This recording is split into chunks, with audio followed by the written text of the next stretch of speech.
உங்களுக்கு part time job, full time job, free internship இதில் எதனா வேணும்னா பிபி அகாடமியை காண்டாக்ட் பண்ணுங்க.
டீம் லீடர் யாரு இந்த வாட்டி நீங்கள்? ஃபஸ்ட்டு வந்து ஸ்டூடெண்ட்ஸ் வந்து படிக்கலாம் அப்படின்னு சொல்லிட்டு எடுக்கும் போதே அவங்களுக்கு வந்து ஒரு 2 லைன் படித்தோடனே அவங்க வந்து டவுன் ஆகிடுவாங்க. ஃபுல்லாக ஐயோ எனக்கு தூக்கம் வருது, என்னால் முடியல அப்படின்னு சொல்லிட்டு இருக்கும்போது இப்போ தான் இந்த அகாடமிக் இயர் வர பசங்க வந்து இப்போ தான் வந்து அவங்க நியூவாக வந்து ஸ்டார்ட் பண்ணுறாங்க. ஸோ வந்து அவங்களுக்கு ஒரு பாசிட்டிவ் வேர்ட்ஸோட வந்து வெல்கம் கொடுக்கலாம் அப்படின்னு சொல்லிட்டு தான் ஃபுல்லாக positive words sir. Thank you sir. First வந்து ப்ராபப்லேருந்து ஸ்டார்ட் பண்ணுறேன். If you want to shine like a Sun, first burn like a Sun. First வந்து நம்ம வந்து இந்த மாதிரி ஆகணும் அப்படின்னு சொல்லிட்டு நம்ம ஃபிக்ஸ் பண்ணிட்டோம்னா அதுக்கு நீ கஷ்டப்பட தயாராக இருக்கணும் அப்படின்னு சொல்கிறது தான். நெக்ஸ்ட்டு வந்து இந்த 5 குவிட்ஸ் வந்து அப்துல் கலாம் சொன்னது. ஸோ வந்து மார்னிங் எங்கள் ஸ்கூல்லலாம் ப்ரேயர் அப்போது மார்னிங் வந்து இதை சொல்ல வைப்பாங்க. 5 குவிட்ஸ் சொல்லிட்டு அதுக்கப்புறம் கிளாஸ்க்குள்ளேயே போவாங்க.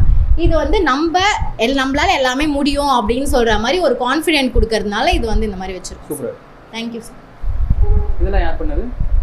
இது நாங்கள் எல்லாமே டீம் தான் சார். ஆக்சுவலாக எங்களோட தீம் என்னென்னா கார்டன்.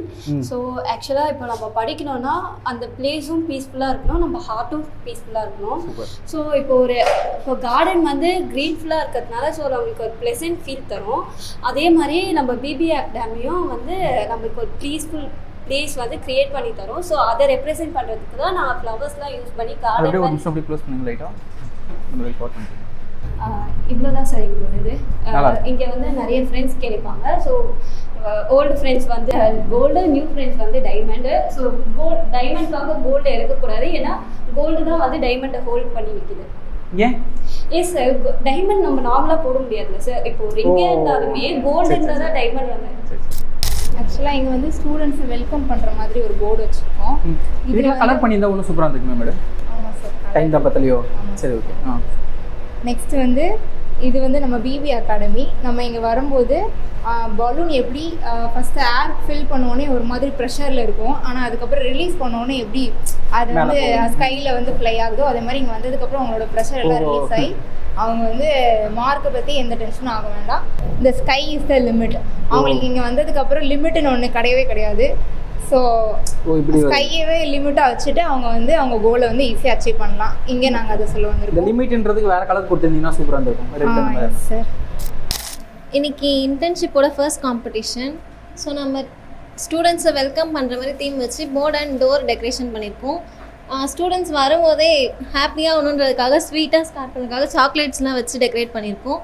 அண்ட் போர்ட் டெக்கரேஷன் பண்ண சொல்லியிருந்தாங்க. ஸோ போர்டில் வந்து ஸ்டூடெண்ட்ஸ் இங்கே உட்காந்து படிக்க தானே போகிறாங்க, அதனால் படிக்கிற மாதிரி ஒரு சில கோட்ஸ் எழுதிட்டு ஃபுல்லாக ஃப்ளவர் அண்ட் பேர்ட்ஸை வச்சு டெக்கரேட் பண்ணியிருக்கோம். அது உள்ள ஒட்டி இருக்கீங்களா? அதுதான் அந்த பட்டர்ஃப்ளைலாம் இருக்கு, ஒட்டி இருக்கீங்களா, வரைஞ்சிருக்கீங்களா? பட்டர்ஃப்ளைலாம் பேப்பரில் கட் பண்ணி ஒட்டியிருக்காங்க. ஒட்டியிருக்கோம் சார். எல்லாமே நல்லா தான் பண்ணியிருந்தீங்க. ஓகேவா? இப்போ எப்படி ரிசல்ட் அனௌன்ஸ் பண்ண போகிறோம்னா 4, 3, 2, 1 அந்த ரேஞ்சில் அனௌன்ஸ் பண்ணுவாங்க. ஃபஸ்ட்டு 4th பிளேஸ் யாருன்னு சொல்லுவாங்க, 3rd யாருன்னு சொல்லுவாங்க, 2nd ஃபஸ்ட் யாருன்னு இப்போ சொல்லுவாங்க. ஸ்டார்ட். ஸோ 4th பிளேஸ் வந்து டீம் 3.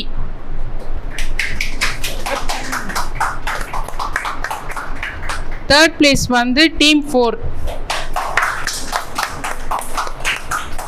2nd ஃபஸ்ட்டு யார் அப்படின்றத மேம் இப்போ வந்து எப்படி சொல்லுவாங்க அப்படின்னு பார்த்தீங்கன்னா கவுண்ட் டவுனில் பாயிண்ட்ஸே எக்ஸ்பிளைன் பண்ணுவாங்க. என்னென்ன டாப்பிக்கில் கொடுத்துருக்கீங்க மேடம் அதை சொல்லிவிடுங்க. டீம் ஒர்க்கில் டீம் 1 வந்து 10 points, team 2 10 points. Okay. Next topic வந்து எக்ஸ்பிளனேஷனில் team 1 10 points, team 2 10 points. Next team 1 10 points, team 2 10 points. Presentation எல்லாமே முடிஞ்சிருச்சு. இப்போ இதுதான் வந்து ரிசல்ட்டாக டிசைட் ஆக போகுது. Team 1 10 points, team 2 9 points.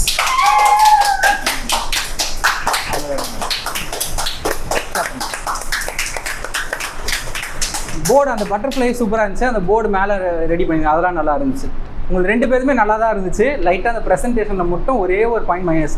2 பேரில் யார் செலக்ட்னு பார்த்தீங்கன்னா இவங்க செலக்ட் லைட்டாக தான் மிஸ் ஆயிருந்துச்சு. உங்களுக்கு 1 பாயிண்டில் தான் மிஸ் ஆயிடுச்சு. மெடல் சர்டிஃபிகேட் எப்போ தருவோம் தெரியும்ல?